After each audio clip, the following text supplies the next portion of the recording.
Binatilyo na brutal na pinagtataga dahil ho rito sa away sa puso umano ng saging.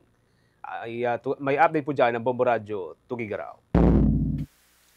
Nasawi ang isang 16 na taong gulang na binatilyo matapos pagtatagain ng isang lalaki sa barangay Agaman Proper, Baggao, Cagayan noong hapon ng Miyerkules, Mayo 14 taong kasalukuyan. Kinilala ang biktima na si Mac Aaron de los Santos habang ang suspect ay si Joel Robles Vidal, 35 taong gulang at parehong residente ng barangay Alba, Baggao. Ayon kay Police Captain Vicente Orquilla, nakatanggap sila ng tawag mula sa kapitan ng barangay bandang 3:30 ng hapon ukol sa karumal-dumal na insidente. Sa investigasyon ng pulisya, lumabas na matagal nang may alitan ang biktima at ang suspect kaugnay sa umano'y pagnanakaw ng biktima ng 2 sako ng puso ng saging. Nadagdagan pa ang galit ng suspect matapos siyang kasuhan ng physical injury ng mga magulang ng biktima sa kabila ng kanyang paniniwalang siya ang tunay na agrabyado. Kaugnay nito, nagkataong nagkasalubong umano ang dalawa sa kalsada, sakay ng motorsiklo ang biktima at nasa kulong-kulong naman ang suspek.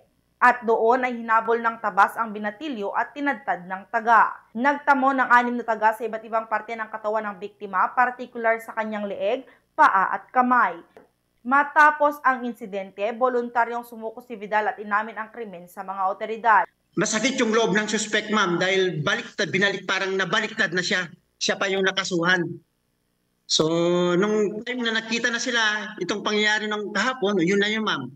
Nakita niya, hinabol niya, binangga niya yung sasakyan ng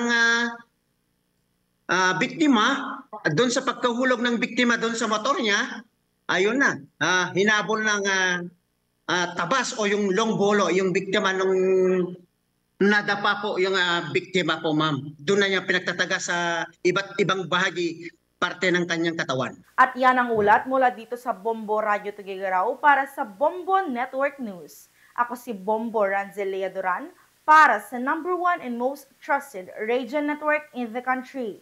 Bombo Radio Philippines. Basta Radio. Bombo!